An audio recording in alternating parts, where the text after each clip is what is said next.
So guys, I'm here with Fred. Fred is this little lock right here. And some folks on my Instagram, or a person on my Instagram, asked me why or if I would vlog about traveling while pregnant. I am not currently pregnant, guys, but I did travel, literally crisscross the globe for the first probably 7 months of my pregnancy. I was in London every 2 weeks. I went to Paris. I was in Accra, Ghana, Lagos, Nigeria. I went down to South Africa. I think I went to Nairobi a couple of times too. So I was definitely full steam traveling for most of my pregnancy. So baby Ruth in utero has been quite a few places. So today I'm just going to go in and just talk about what it was like traveling while I was pregnant, advice for you if you're traveling while pregnant, although I will put a full disclaimer here. You really shouldn't be traveling while you're pregnant unless you consult your physician. I was under the care of a physician, my entire pregnancy, and I checked in with my doctors, and my doctor said, it's time for you to sit your behind down and just get ready to have this baby. That's what I did. So let's get into it, guys.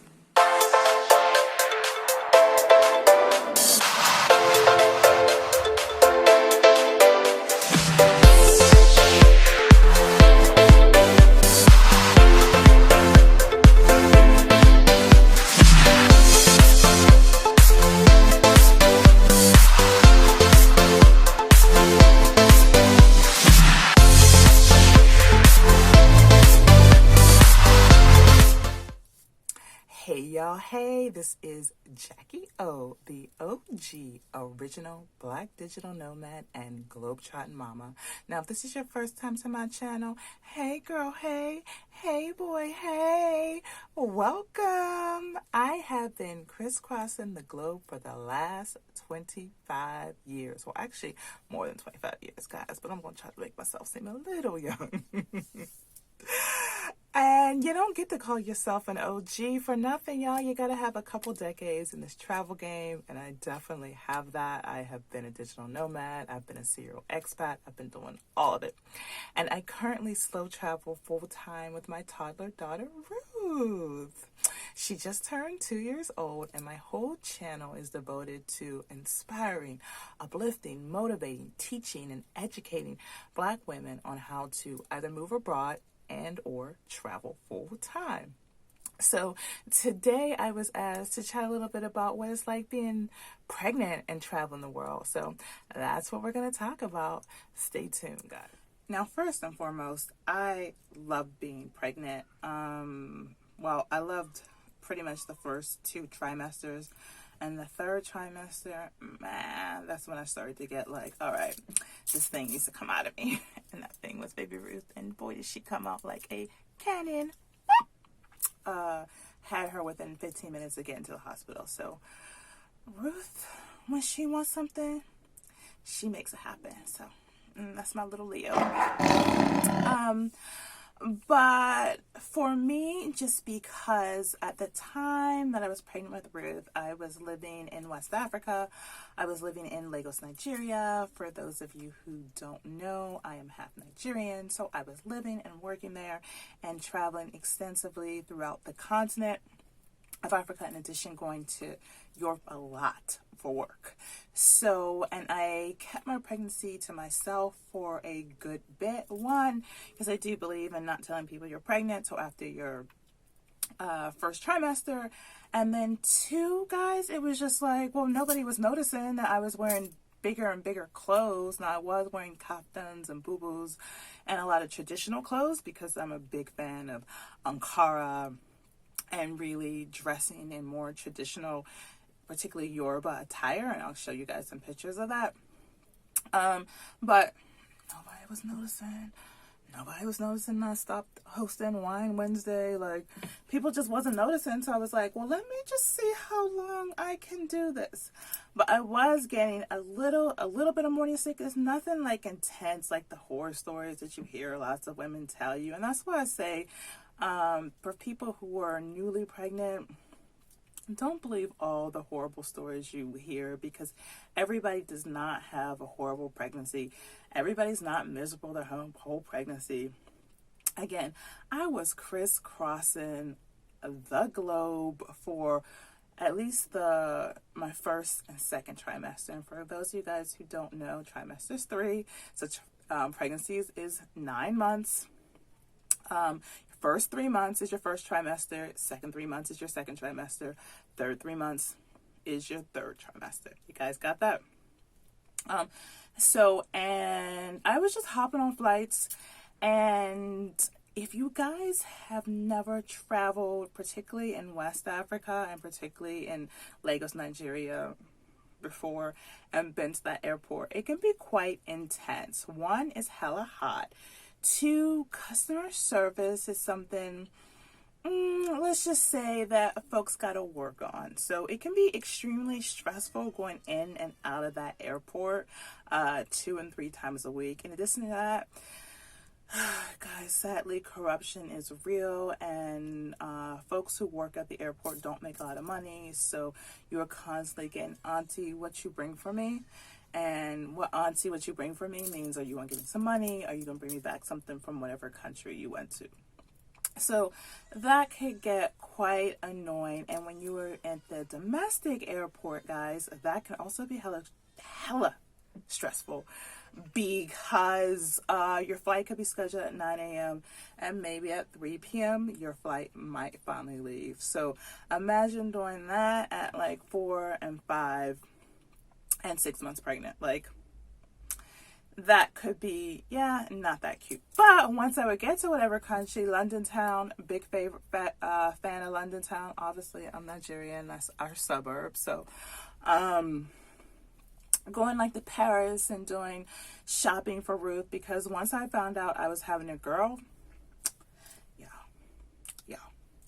that was it. Now, if you don't know something about Nigeria, know that the tailors are second to none. Like, the stuff that Nigerian tailors can create, oh, Jesus.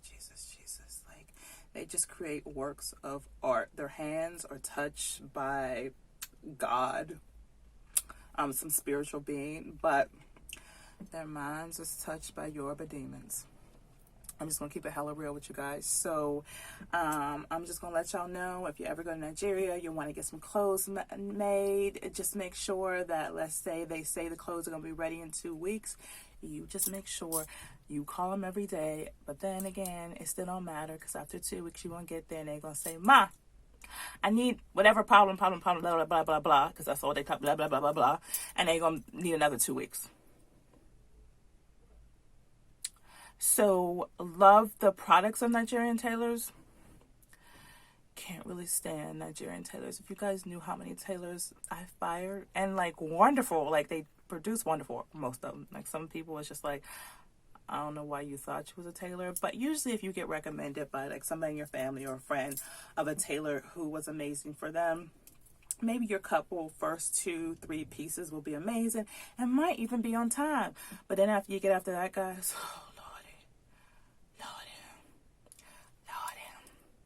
okay, that's all I'm going to say. Lordy. So, that's also a pro tip for ya. If you're going to move abroad, learn patience, because you're going to need to have it. Because no matter how crazy you act, and in Lagos, Nigeria in general, to get stuff done, you got to act hella crazy, because being nice and polite ain't really respected that much, unless someone thinks that you are some kind of way superior to them. And even then,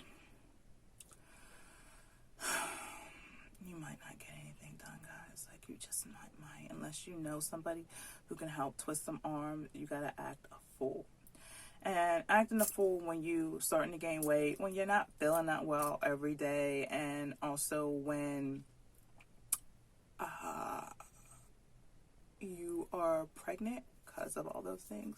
Not because of all those things, but when you're pregnant, it's just stressful, guys. And I definitely was a high-risk pregnancy, because any woman who's over 35 who gets pregnant is considered a geriatric pregnancy. No, it doesn't mean I'm like 95, but apparently my eggs are old.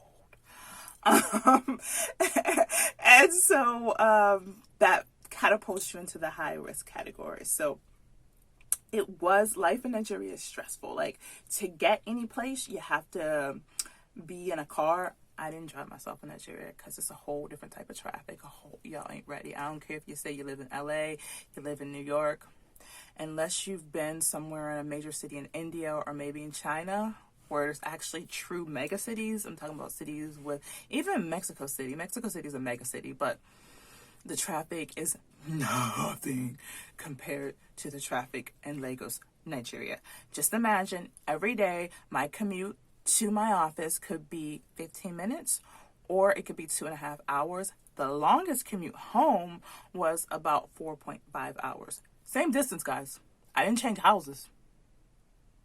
It's just that traffic is no joke. And then the street vendors and the honking and people screaming at each other. It is just a lot to endure when you are pregnant. But some kind of way I did it, guys. I was also very much into Pilates. I stayed very super physically active, and I was very methodical and intentional about what I ate. So it was always about fresh fruits and salads, drinking lots of water. I really paid attention to what I put into my body. Also, because I did stop eating street foods. And if you guys know, I love street foods. But when you're pregnant, I mean, there's only so many risks you really want to take if you don't have to. And eating street foods was not one that I was willing to take when I was pregnant. So in addition to that, guys, I don't know if a lot of you guys know that when you travel when you're pregnant and you get usually beyond your first trimester, but it all depends, it varies with like the different airlines, you actually are supposed to have like a doctor's note. A lot of times there are actually forms that the airport wants you to fill out in terms of how far along you are, who your OBGYN is, and do you have permission to fly from that person. But me, guys, because I really wasn't showing and nobody could tell, I never, ever filled out that paperwork except one. I once took a flight to Abuja, and because I wanted to get in front of everybody in line, I started screaming that I was pregnant, which did get me to the front of the line, but it also, guys, got me to have to fill out a form. And they came on the plane and had me fill out this form, which had my doctor's information, how far along I was, and I actually put my due date, pushed it further ahead because I just didn't want any wahala. And wahala is like troubles, worries, and the Yoruba language. So you'll hear Nigerian people say a lot like no wahala, and that's what that means. So, guys, it was real being pregnant in Nigeria, and I absolutely hated. I won't say hate it because hate is a very strong word. I disliked my doctors immensely. If you guys don't know anything about me, this is your first time watching my video, I'm very strong-willed. I'm very type A personality, and doctors in Nigeria like to tell you what to do as opposed to having a conversation where, you know, the patient in the end makes decisions for herself or himself, whatever your particular care plan is. And so my doctors and we would kind of go head to head a lot because, like, I'm not saying we should all practice like Google University, Google Medical School, but I did have very strong opinions in terms of the course of care that I wanted for my baby and for myself, and I was very vocal about that. I am definitely take the law school courses to heart in terms of being a zealous advocate, and I'm a damn good advocate for myself. You best trust that, okay? So it was tough, guys. It was really tough in Lagos, Nigeria for me. It was lovely actually getting on a plane once I was on it and International Airways to get out of Lagos and just be in like London and like shopping and having power all the time, because if you guys don't know, Lagos and Nigeria as a whole can experience power outages where the power company will take away power for sometimes a week, sometimes 2 weeks, sometimes a couple months, sometimes a couple hours. It just all depends.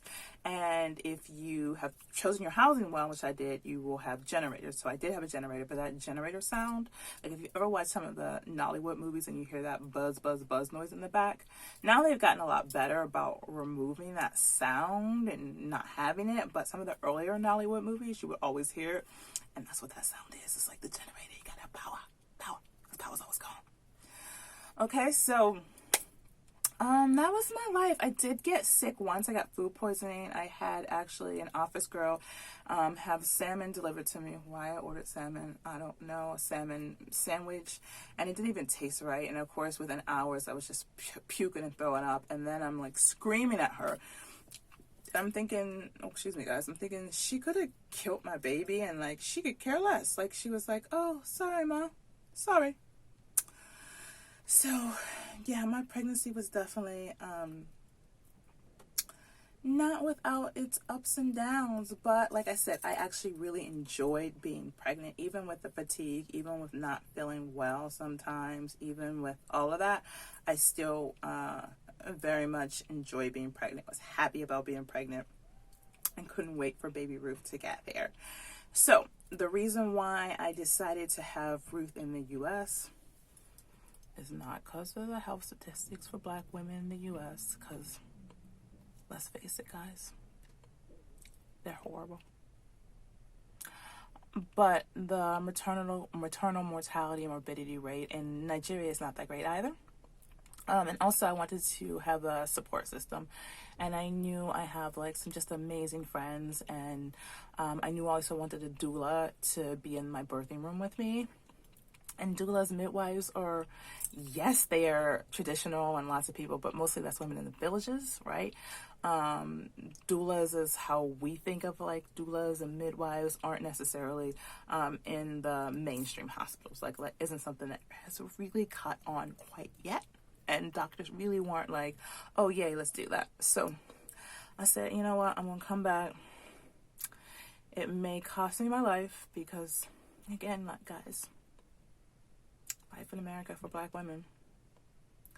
But I'm going to have my baby here because at least I have a support system. At least I have friends who I can be very intentional about with what my wants and needs are, and they will damn sure fight for me, even if I'm not in a position where I can fight for them myself. And I will say, like, they did that, okay? And my doulas were amazing. I'm gonna put the link to who they are. Two black sisters, a mother and daughter duo, bear with me duo, based out of California. They're California natives, they're San Francisco natives, and they are just so amazing. Like, I could have 10 kids if they were going to sit there and support me through all my birthing process. And I use a technique called hypnobirthing. If you guys want me to do a video on hypnobirthing, I will.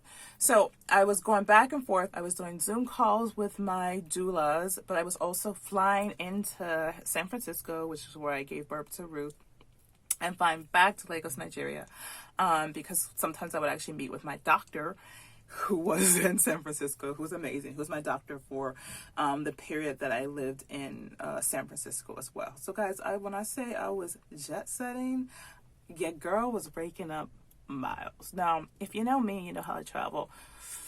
60% of the time, guys, I travel either business class or first class, because I'm just that.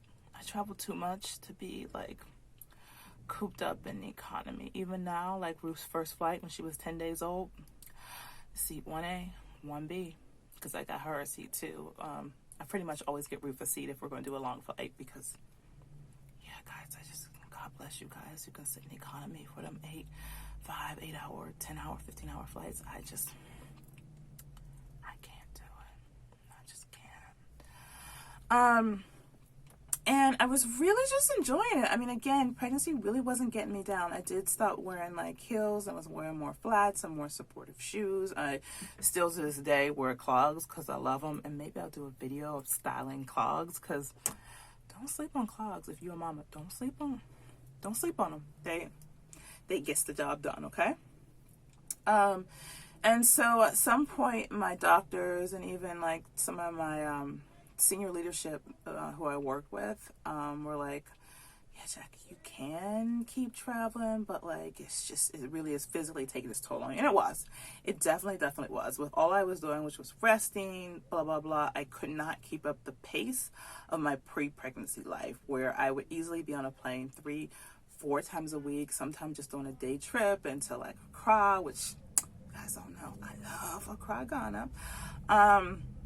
or flying in Nairobi, flying down to like Joburg. I was flying down to Joburg, hanging out in Soweto, going to Nelson Mandela's house, like Desmond Tutu's house. Like I was doing it up, guys. Like truly doing it up, and hella pregnant. So, and Ruth was just kicking. She's always been a kicker, even now. She will kick. She likes to stretch, and she was doing all that in my belly. So it was all really just good times, and I cannot say enough about just how positive and wonderful my pregnancy was. Now, I will also tell you is that once I actually did start showing, and Africans, and I say this because it was in every country I went to, started noticing I was pregnant, it was almost like I was a goddess.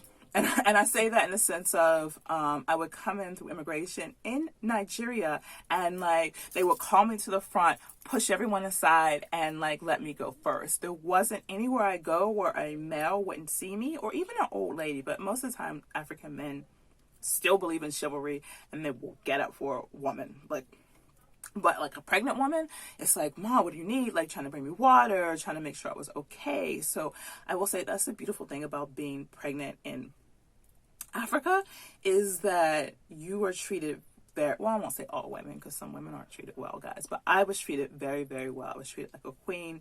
Everyone was just wonderful and warm to me, and just making sure that I was okay and that I was comfortable.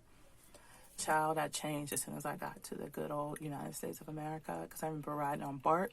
BART is the public transportation underground system in San Francisco, and nobody got up on Muni either. One time an older woman saw me, and she was like just aghast, and she did get up and give up her seat to me. So but that is one thing I will say about African people, that there is a respect for pregnant women.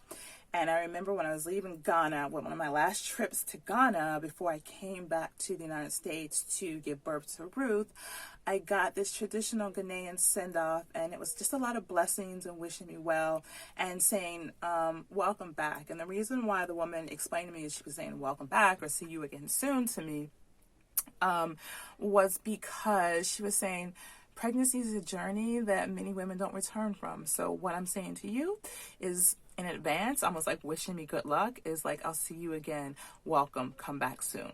Which I thought was just very beautiful and poignant. And the reality of like giving birth, there are a lot of women who die giving birth, like all over the world. And in particular, like United States, that's Black women who die giving birth or shortly after birth, right? That's Black children who die. So it's not something that's just limited to Lagos, Nigeria, or to Africa, or to the developing world, particularly for Black women. And I say all this also to you guys to just know and to remember to, if you are pregnant, if you're watching this video and you're pregnant and you're thinking about like traveling and doing all that, is it safe to travel? Is it not safe to travel? One, that's a conversation between you and your physician, and then that is something that you need to really think about for yourself and what your risk levels are and what you're willing to tolerate. And then, like, if you want to do it, just be safe, listen to your body, know that you can't do all the same things that you did before. And I had a rude awakening in that one, but just take care of yourself. I did a lot of Pilates, really trying to get my abdominal area strong so that I'd be able to push out this baby, and went to yoga 3 times a week when I was in San Francisco. In fact, the day that I gave birth, I went to yoga class that morning, and I was like, I'm ready to have this baby. Although I really didn't want to have it that week. I wanted to have it next week because I had stuff to do. But my teacher did an opening exercise.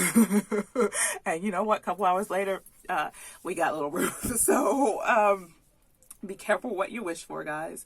But just know that it is still possible to do things while you're pregnant. And I think that there's this idea that as a pregnant woman, you can't do anything. And the reality is that you can. Now, should you take it easy? Should you pamper yourself?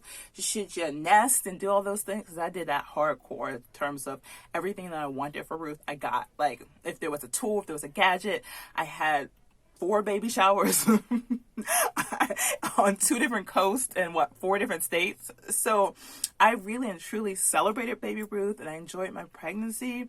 But again, I also, listened to my body. I got plenty of sleep, plenty of rest.